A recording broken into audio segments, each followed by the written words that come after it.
Hi there, this is Laura from the Enchanted Journal, and today I'm going to tell you about Blessed by Bees, how to make Balm of Gilead or Poplar Bud Oil. One day the bees told me a story. Actually, it was the young man who's the beekeeper for our hives. The bees mostly just buzz, and for some unknown reason like to land on me, especially my hair. It doesn't matter what products I've used or if I'm clean or stinky. Apparently, they just like to come and visit for a bit. They never sting. These are social visits.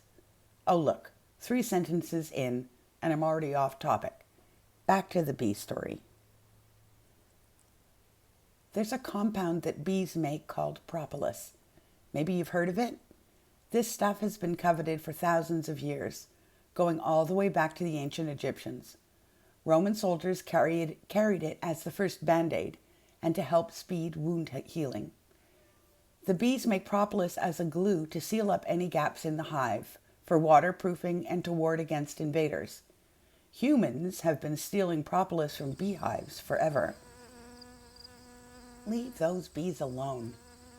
Bees collect the raw ingredients for propolis from balsam and poplar trees. They bring the resins home to the hive, and then chew it up with a bit of beeswax and begin stuffing up holes. Recently, my sister Karen read an article about the benefits of poplar bud oil. There's a long history for this stuff as well, and it's often referred to as Balm of Gilead. The long list of health benefits was truly astonishing and seemed slightly far-fetched. But then I remembered the propolis story. It seems that the legendary properties of propolis can be attributed to the resin the bees use to make it. But where's the proof? I started researching poplar buds, and I found tons of anecdotal stories of poplar bud oil healing burns, wounds, broken bones, pulled muscles, asthma, bronchitis, arthritis, and the entire gamut of skin problems. I was still thinking these people are exaggerating until I came across an article in the U.S. National Library of Medicine. It's called Recent Advances Regarding the Phytochemical and Therapeutic Uses of Populus nigra L. buds. The article outlines the results of published studies from all over the world, and they prove beyond a doubt that what the bees already knew, that there's some mighty strong natural magic in poplar buds. With all this knowledge under my belt, I tend to think of poplar bud oil as a natural stem cell treatment. That's how powerful it is. Whoa! My prediction is that we'll be seeing a rise in the use of poplar bud resin in medicine, cosmetics, and as a superfood. Instead of stealing from the hardworking bees, we can make a healing oil ourselves, directly from the source, the poplar buds. It's like propolis without the bee spit and wax. Get your aphrodisiac right here.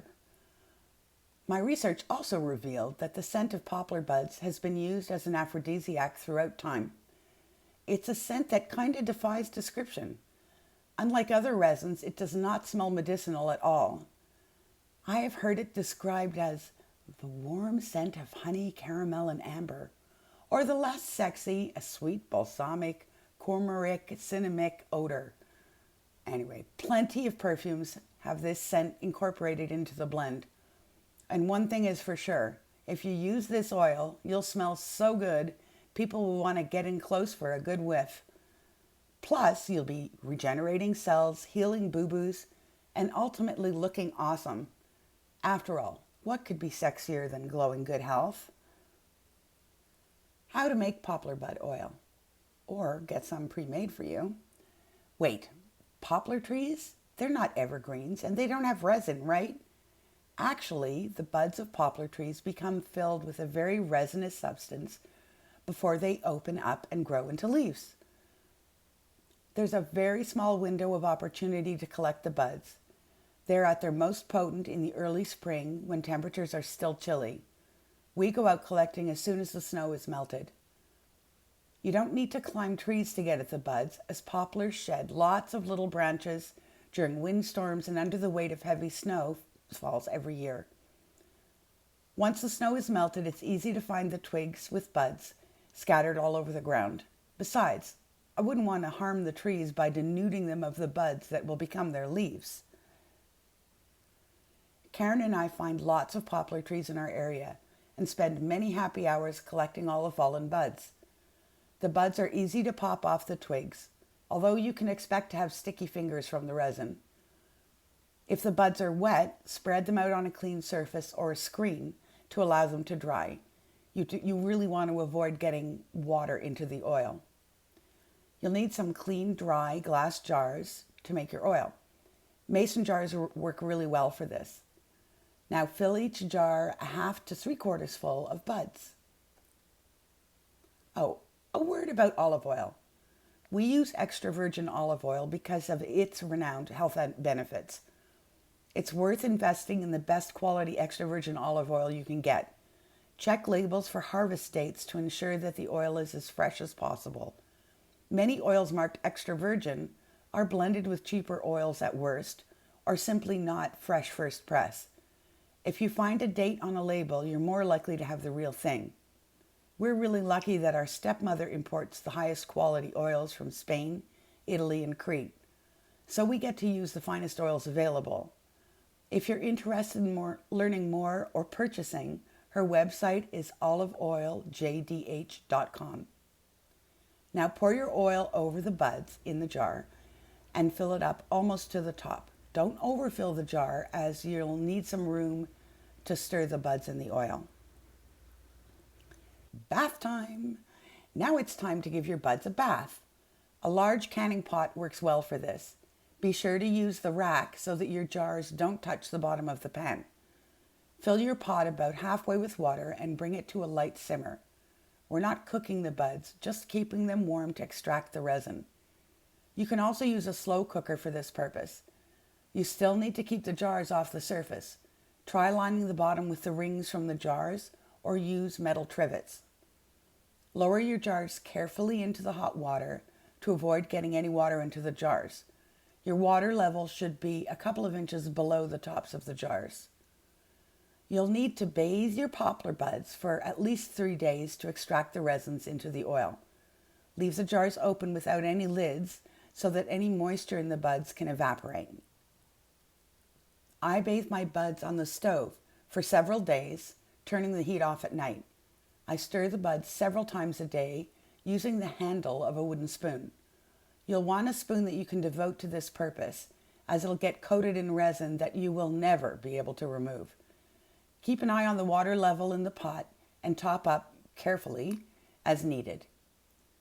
You'll know your oil is ready when it goes slightly cloudy and becomes highly aromatic. Now you need to strain your oil into a clean glass container. A sieve lined with cheesecloth works perfectly. You can use the back of your wooden spoon to press the buds and help express as much of your precious oil as possible. Your poplar bud oil is now ready to use. All you need are some pretty bottles or vials to store your magical healing oil. Ready to be transformed?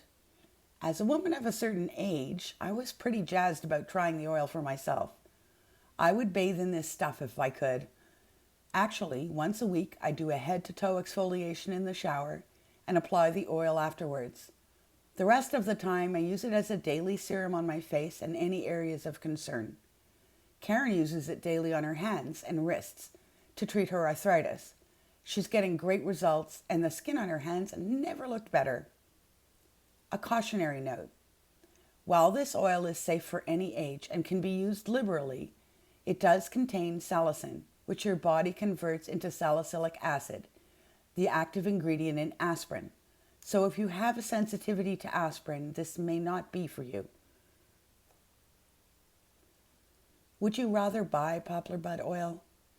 Karen and I had so many people asking if they could buy poplar bud oil from us that we decided to open an Etsy shop and make it available for purchase.